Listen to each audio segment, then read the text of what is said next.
نحمدہ و نصلی علی رسول الکریم اما بعد اعوذ باللہ من الشیطان الرجیم بسم اللہ الرحمن الرحیم والخیل والبغال والحمیر لترکبوها وزینة ویخلق ما لا تعلمون وعلی اللہ قصد السبیل ومنها جائر ولو شاء لہداکم اجمعین والذی انزل من السماء ماء لکم منہ شراب ومنہ شجر فیہ تسیمون ینبت لکم بہ الزرع والزیتون والنخیل والعناب ومن کل الثمرات ان فی ذلک لآیات لقوم یتفکرون وسخر لکم اللیل والنہار والشمس والقمر والنجوم مسخرات بأمره إن في ذلك لآيات لقوم يعقلون وما زرع لكم في الأرض مختلفا ألوانه إن في ذلك لآيات لقوم يذكرون۔ ابھی آپ نے سورہ نحل کی آیت 8 سے 13 کی تلاوت سماعت فرمائی۔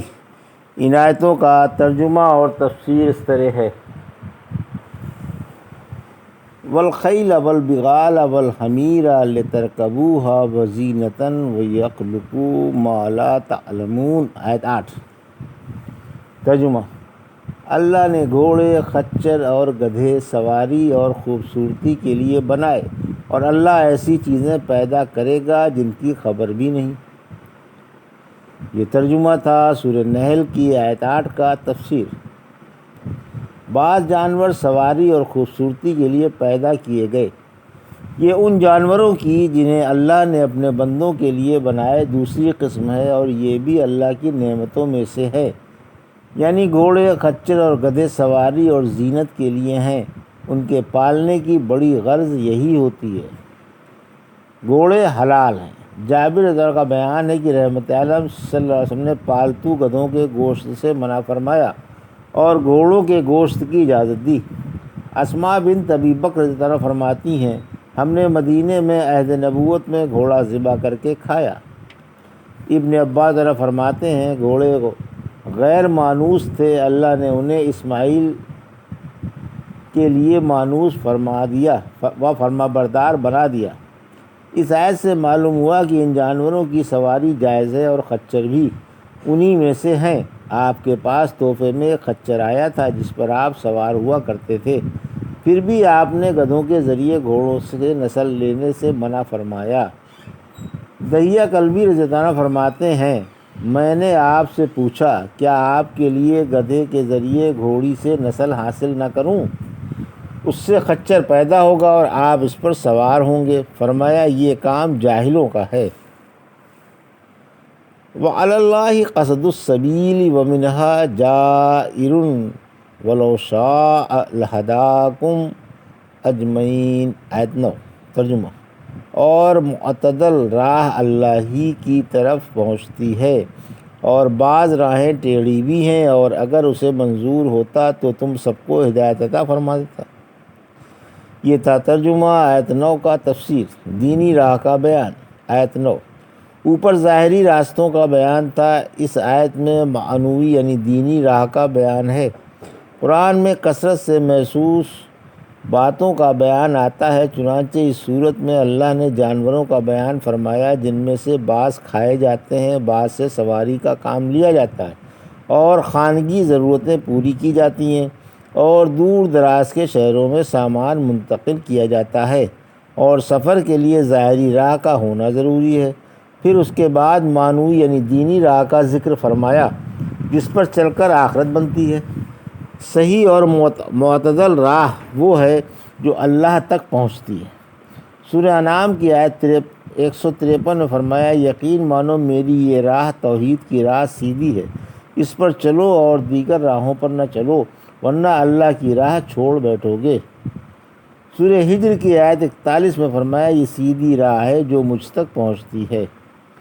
ابن عباس اور فرماتے ہیں ٹیڑھی راہیں مختلف طریقے، مختلف راہیں اور مختلف خواہشات ہیں، مثلا یہودیت، عیسائیت اور آتش پرستی وغیرہ۔ غرض یہ کہ اسلام کے علاوہ تمام دین غلط اور غیر صحیح ہے۔ پھر فرمایا کہ ہدایت و ضلالت اللہ کی قدرت و مشیت پر ہے، اگر اسے منظور ہوتا تو وہ سب کو ہدایت پر لے آتا۔ سورہ یونس کی آیت 99 میں فرمایا اگر آپ کا رب چاہتا تو روئے زمین کے تمام انسان ایمان لے آتے۔ سورہ ہود کی آیت 118 119 میں فرمایا اگر رب کی مرضی ہوتی تو وہ لوگوں کو ایک ہی امت بنا دیتا۔ لوگ اختلافات میں پڑے ہی رہیں گے، ہاں جن پر آپ کا رب رحم فرمائے، اسی لیے اللہ نے انہیں پیدا کیا ہے، اور آپ کے رب کی بات پوری ہو چکی ہے کہ میں جہنم جنوں اور انسانوں سے بھر کر رہوں گا۔ هو الذی انزل من السماء ماء لکم منہ شراب ومنہ شجر فیہ تسیمون، آیت 10۔ ینبت لکم بہ الزرع والزیتون والنخیل والعناب ومن کل الثمرات ان فی ذلک لآیات لقوم یتفکرون، آیت 11۔ ترجمہ: اسی نے تمہارے لیے آسمان سے پانی اتارا جس میں سے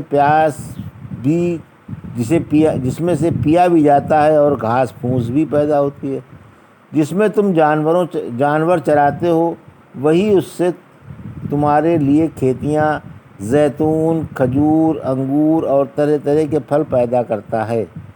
یقین مانو اس میں بھی سوچنے والوں کے لیے بڑی بھاری نشانی ہے۔ آیت 10۔ بارش سے متعلقہ نعمتوں کا بیان۔ اوپر جانوروں سے متعلقہ نعمتوں کا بیان تھا، یہاں بارش سے متعلقہ نعمتوں کا بیان ہے۔ اسی بارش سے لوگوں کی روزیاں پیدا ہوتی ہیں، جن سے نہ صرف وہ بلکہ ان کے جانور بھی فائدہ اٹھاتے ہیں۔ بارش کا پانی میٹھا اور صاف و شفاف ہوتا ہے، جو پینے کے قابل ہوتا ہے، کھارا اور کڑوا نہیں ہوتا۔ اس سے نباتات پیدا ہوتی ہے جس سے جانور کھاتے ہیں۔ آیت 11۔ یعنی اللہ نے ہی اسی ایک پانی سے طرح طرح کے مختلف ذائقوں، مختلف رنگوں، مختلف بوؤں اور مختلف صورتوں کی چیزیں بنائیں۔ پھر فرمایا کہ اس میں غور کرنے والوں کے لیے کھلی دلیل ہے کہ اللہ کے سوا کوئی حقدار عبادت نہیں۔ چنانچہ سورہ نمل کی آیت 60 میں فرمایا یا وہ جس نے آسمان و زمین بنائے اور تمہارے لیے آسمان سے پانی اتارا، پھر ہم نے اس سے رونق والے باغ پیدا کیے، تمہارے بس کا تو ایک درخت بھی اگانا نہ تھا۔ کیا اللہ کے ساتھ کوئی اور بھی معبود ہو سکتا ہے؟ بلکہ یہ اللہ کے برابر ٹھہراتے ہیں۔ وَسَخَّرَ لَكُمُ اللَّيْلَ وَالنَّهَارَ وَالشَّمْسَ وَالْقَمَرَ وَالنُّجُومُ مُسَخَّرَاتٌ بِأَمْرِهِ إِنَّ فِي ذَلِكَ لَآيَاتٍ لِقَوْمٍ يَعْقِلُونَ، آیت 12۔ وَمَا ذَرَأَ لَكُمْ فِي الْأَرْضِ مُخْتَلِفًا أَلْوَانُهُ إِنَّ فِي ذَلِكَ لَآيَاتٍ لِقَوْمٍ يَذَّكَّرُونَ، آیت 13۔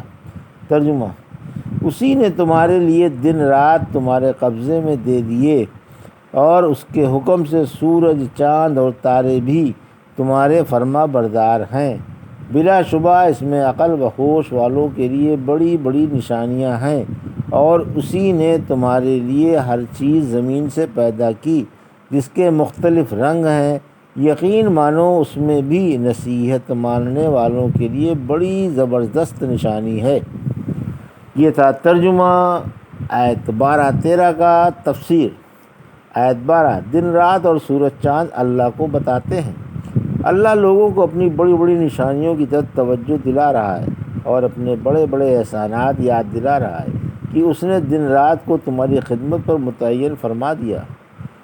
وہ برابر آتے جاتے رہتے ہیں، سورج چاند گردش میں رہتے ہیں جو تمہاری خدمت پر مامور ہیں، اور تارے بھی تمہاری خدمت کر رہے ہیں۔ یہ ثوابت و سیارے جو آسمان پر جگمگاتے دکھائی دے رہے ہیں، یہ سب نور اور روشنی کے مینارے ہیں تاکہ اندھیروں میں ان سے راہ معلوم ہو۔